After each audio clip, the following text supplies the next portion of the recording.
Consistency എന്ന് കേട്ടിട്ടുണ്ടോ? എന്താണ് കൺസിസ്റ്റൻസി? സ്ഥിരത ഉണ്ടാവും അല്ലെ. നമ്മളൊരു കാര്യം നേടാൻ ഉദ്ദേശിച്ചിട്ടുണ്ടെങ്കിൽ, നിങ്ങൾക്കൊരു ലക്ഷ്യമുണ്ടെങ്കിൽ ആ ലക്ഷ്യത്തിലേക്ക് എത്താൻ വേണ്ടിയിട്ട് സ്ഥിരമായിട്ട് അതിലേക്ക് എത്താനുള്ള കാര്യങ്ങൾ ചെയ്തുകൊണ്ടിരിക്കുക.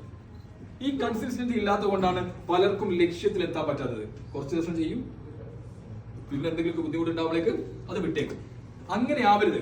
നിങ്ങളൊരു ലക്ഷ്യം നേടാൻ തീരുമാനിച്ചിട്ടുണ്ടെങ്കിൽ അതിൽ എത്തുന്നത് വരെ സ്ഥിരമായിട്ട് പ്രാക്ടീസ് ചെയ്തുകൊണ്ടിരിക്കുക. സ്ഥിരമായിട്ട് ആ കാര്യങ്ങളിലേക്ക് എത്താനുള്ള എന്തൊക്കെയാണോ, ഏതൊക്കെ വഴികളാണോ ആ വഴികളിൽ കൂടി പോയിക്കൊണ്ടിരിക്കുക.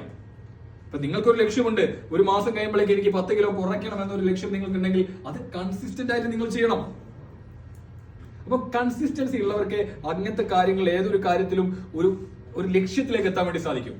അവിടെ ക്ലിയർ ആയി ഞാൻ എഴുതിയിട്ടുണ്ട് 1% ഡെയിലി ഇംപ്രൂവ്മെന്റ്. ഇപ്പൊ നിങ്ങൾക്ക് സെയിൽസിൽ ഒരു ഡെവലപ്മെന്റ്, ഒരു നല്ലൊരു ഇംപ്രൂവ്മെന്റ് ഉണ്ടാക്കണമെന്ന് നിങ്ങൾ ഉദ്ദേശിക്കുന്നുണ്ടെങ്കിൽ ഒരു ദിവസം നിങ്ങൾ 1% ഇൻക്രിമെന്റ് കൊണ്ടുവരൂ. ഒരു ദിവസം നിങ്ങൾ 1000 റിയാലിറ്റി സെയിലാ ചെയ്ത് വെച്ചാൽ അടുത്ത ദിവസം ഒരു 1010 ആക്കാൻ വേണ്ടി ശ്രമിച്ചു നോക്കൂ. ഏതെങ്കിലും രീതിയിൽ 1% ഇൻക്രിമെന്റ് കൊണ്ടുപോകാൻ മതി. ഈ 1% ഇൻക്രിമെന്റ് നമ്മൾ കണ്ടിന്യൂസ്ലി കൊണ്ടുവരികയാണെങ്കിൽ ഒരു മാസം കൊണ്ട് നമുക്ക് എത്രമാത്രം ഡെവലപ്മെന്റ് ഉണ്ടാവും?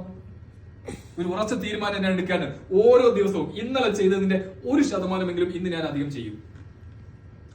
നല്ല രീതിയിൽ സംസാരിക്കേണ്ടി വരും, കസ്റ്റമറോട് കാര്യമായിട്ട് സംസാരിക്കേണ്ടി വരും, ശരിക്കും ഫോളോ അപ്പ് ചെയ്യേണ്ടി വരും.